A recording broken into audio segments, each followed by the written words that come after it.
Você sabia que a carta de Paulo aos Romanos é uma das principais bases teológicas contra o nazismo? Foi uma das principais bases teológicas contra o nazismo? A carta de Paulo aos Romanos foi um documento muito importante, base da declaração de Barmen, que foi basicamente escrita, entre outros, pelo eminente teólogo Karl Barth. Eu estou aqui com o meu comentário de Romanos, de Barth, escrito aí mais ou menos em 1922, e deixa eu dizer para você algo muito importante. O nazismo era uma religião política. A expressão Heil Hitler, o rei quer dizer não só viva o Hitler, mas também significa uma ideia quase que salvífica, como a cura é Hitler, a bênção vem de Hitler, a vida vem de Hitler. Então veja que a estrutura do nazismo é uma estrutura, ou era uma estrutura religiosa, uma ideia religiosa. E quando a gente começa a estudar Romanos, nós vamos entender que, como o apóstolo Paulo ele não conhecia pessoalmente naquele momento a igreja de Roma, ele está falando exatamente sem nenhum tipo de influência ou nenhum tipo de motivo doutrinário para escrever aquela carta específica para Romanos. A carta de Romanos, então, é uma ideia, é uma carta onde claramente o apóstolo Paulo fala diretamente e sem nenhum tipo de projeção com relação àquela comunidade ali em Roma. Exatamente por não ter conhecimento, não ter intimidade, não ter um preconceito relacionado àquela igreja, Paulo escreve a carta totalmente, eu coloco ali o seu discurso totalmente livre de qualquer influência anterior. Por isso a carta é tão rica, é tão importante na história da igreja. Porque exatamente o nazismo é uma religião política, onde o Hitler foi praticamente divinizado, foi colocado numa posição divina.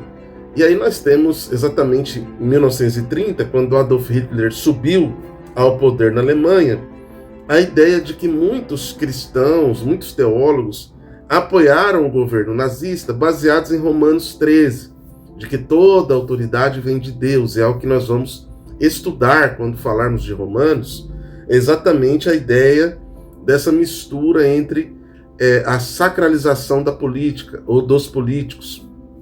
E aí a gente tem, no caso aqui do nazismo, uma religião ariana, que pregava aí uma espécie de salvação, de cura, de bênção, a partir de Hitler.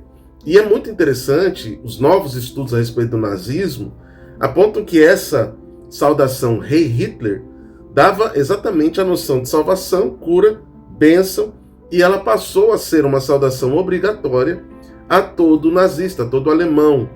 E a partir daí, então, tornou-se quase que uma religião, ou tornou-se de fato uma idolatria religiosa à figura do Hitler e principalmente das ideias do nazismo. Há uma ideia dialética na carta, ou seja, uma separação entre Deus e o homem. Então, ao dizer que Deus é o totalmente outro, os teólogos da confissão de Barmen estão dizendo que Deus é completamente diferente do próprio ser humano e que Deus está acima de qualquer cultura ou mesmo de qualquer governo humano. Então, não havia possibilidade de uma obediência absoluta ou de uma obediência cega a um homem que estava querendo se colocar no lugar de Deus ou querendo ser divino. Um outro ponto muito importante que eu coloco para vocês no vídeo de hoje e que estudaremos no nosso curso é exatamente a defesa que Paulo faz do povo judeu.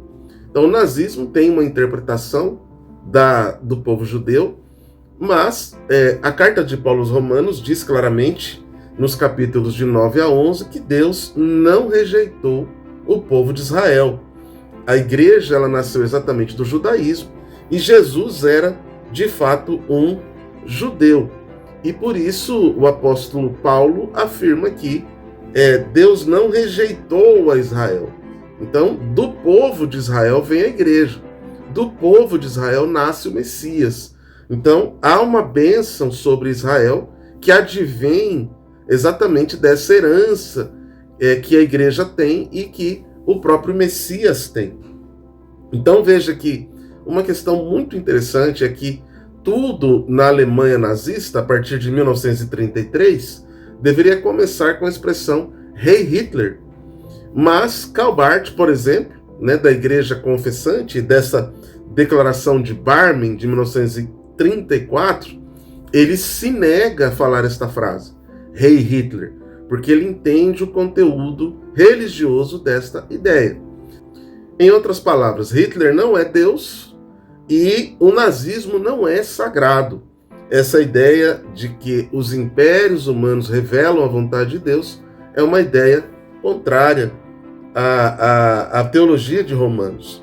Então, por causa da sua firmeza teológica, muitos que se recusaram a jurar fidelidade a Hitler, e aí temos o exemplo de Karl Barth, que eu estou citando aqui no vídeo de hoje, eles foram expulsos do país. No caso de Barth, ele se negou a começar as suas aulas na faculdade que ele dava aulas, com a expressão Hey Hitler. Por se negar a isso, ele foi não só demitido do seu cargo, mas também expulso em 1935. Ele sai da Alemanha, expulso, volta para a Suíça, mas o Barth, juntamente com outros teólogos e pastores da Igreja Confessante, que assumiram a declaração de Barmen, baseada em Romanos, eles continuam a resistir naquilo que foi chamado de resistência ao nazismo. É muito bom sabermos que a carta de Paulo aos Romanos foi fundamento exatamente contra a igreja que apoiava o nazismo.